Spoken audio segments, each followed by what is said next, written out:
Cyber security আইনে যে মামলাগুলো হয়েছে সেই মামলাগুলো আমরা উইথড্র করে ফেলার প্রক্রিয়া শুরু করেছি। যত গায়েবী মামলা আছে যেগুলো আইডেন্টিফাই করতে পারবো আমরা ফেব্রুয়ারির মধ্যে প্রত্যাহার করার কাজ হয়ে যাবে। সাইবার সিকিউরিটি আইনের ব্যাপারে বিভিন্ন রকম পরামর্শ আসছে। যতবারই ড্রাফট করা হয় দেখা যায় কারো না কারো আপত্তি আছে, কারো না কারো আবার পক্ষে থাকছে। তো এটা নিয়ে আপনার সম্ভবত তথ্য প্রযুক্তি মন্ত্রণালয় চিন্তা করেছে যে আরও ডিটেইল নেগোসিয়েশন করবে।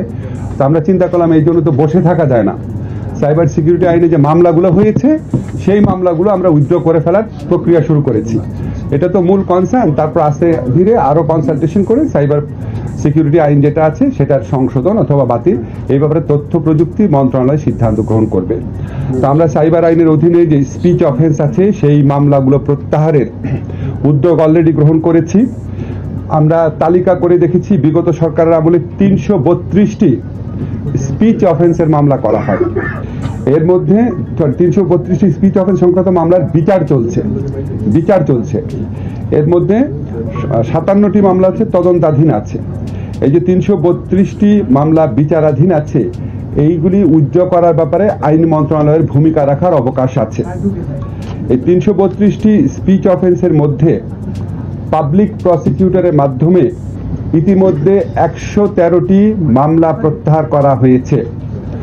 আমরা আশা করছি আগামী 2 সপ্তাহের মধ্যে স্পিচ অফেন্স সংক্রান্ত যতগুলা মামলা আছে সব প্রত্যাহার করা হবে। ইতিমধ্যেই আমরা প্রায় অর্ধেক মামলা প্রত্যাহার করেছি, বাকিগুলাও করা হবে। আর এই আইনের ব্যাপারে কি পদক্ষেপ নেওয়া হচ্ছে এই ব্যাপারে আপনার তথ্য প্রযুক্তি মন্ত্রণালয় থেকে অচিরে আরো জানতে পারবেন।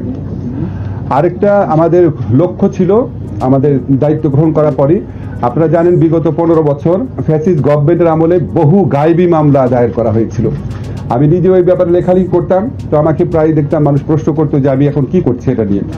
আপনাদের প্রথমেই বলি আমরা এই উদ্যোগ গ্রহণ করতে দেরি হয়েছে কারণ গত সরকারের আমলে যে 4-4.5 হাজার পাবলিক প্রসিকিউটর ছিল তারা এই 5 আগস্ট গণ অভ্যুত্থানের বিজয়ের পর তারা সবাই পালিয়ে গেছেন। অল্প 50-60 জন বাদে কেউই ছিলেন না। ফলে পাবলিক প্রসিকিউটর না থাকলে তো আমরা মামলা উইথড্র করতে পারি না। পাবলিক প্রসিকিউটরের মাধ্যমেই আইন মন্ত্রণালয়কে কাজ করতে হয় বা সরকারকে কাজ করতে হয়।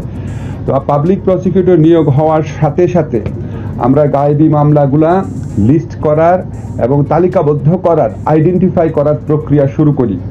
এই প্রক্রিয়ার মাধ্যমে আমরা ইতিমধ্যে 25টি জেলায় 2500-এর বেশি মামলাকে গায়েবী মামলা হিসাবে আইডেন্টিফাই করতে পেরেছি। 2500-এর বাইরেও আরো অনেক থাকতে পারে। আমরা ইতিমধ্যে 25টি মামলায় 2500-এরও বেশি মামলাকে রাজনৈতিক হয়রানিমূলক মামলা হিসাবে বা গায়েবী মামলা হিসাবে চিহ্নিত করতে পেরেছি। আগামী 7 দিনের মধ্যে মামলাগুলো প্রত্যাহার করার উদ্যোগ নেওয়া হবে। আপনাদেরকে এটুকু শুধু বলতে চাই যে এই 2500-এরও বেশি যে মামলা আছে এখানে লক্ষ লক্ষ আসামি আছে এবং এটা এক্সস্টিভ নাম্বার না।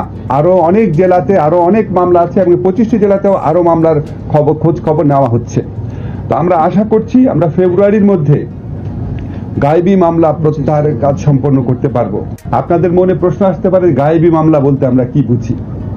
গায়েবী মামলা আইডেন্টিফাই করার জন্য আমরা 4টি ক্রাইটেরিয়া বাছাই করেছিলাম। একটা হচ্ছে এই মামলাগুলো পুলিশ দায়ের করেছে কিনা। এই মামলাগুলোতে একটা কমন ট্রেন্ড ছিল বিস্ফোরক আইনে মামলা দায়ের করা, অস্ত্র আইনে মামলা দায়ের করা, পুলিশের উপর অ্যাসল্ট হয়েছে এই ধরনের অভিযোগ আনা এবং স্পেশাল পাওয়ার সেক্টরে মামলা করা। গায়েবী মামলা প্রত্যাহারের ক্ষেত্রে এই প্রবণতাটা আমরা নজর রেখেছি। তৃতীয় প্রবণতা হচ্ছে এখানে অনেক আসামি থাকে এবং আরো বেশি অজ্ঞাতনামা আসামি থাকে।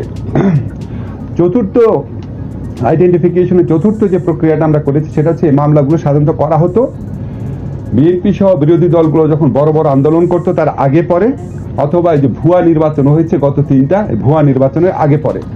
তো এই সমস্ত ক্রাইটেরিয়ার ভিত্তিতে আমরা 2500-এরও বেশি মামলা ইতিমধ্যে আইডেন্টিফাই করেছি। এগুলি প্রত্যাহার আশা করছি আর কি। যত গায়েবী মামলা আছে যেগুলি আইডেন্টিফাই করতে পারবো আমরা ফেব্রুয়ারির মধ্যে প্রত্যাহার করার কাজ হয়ে যাবে।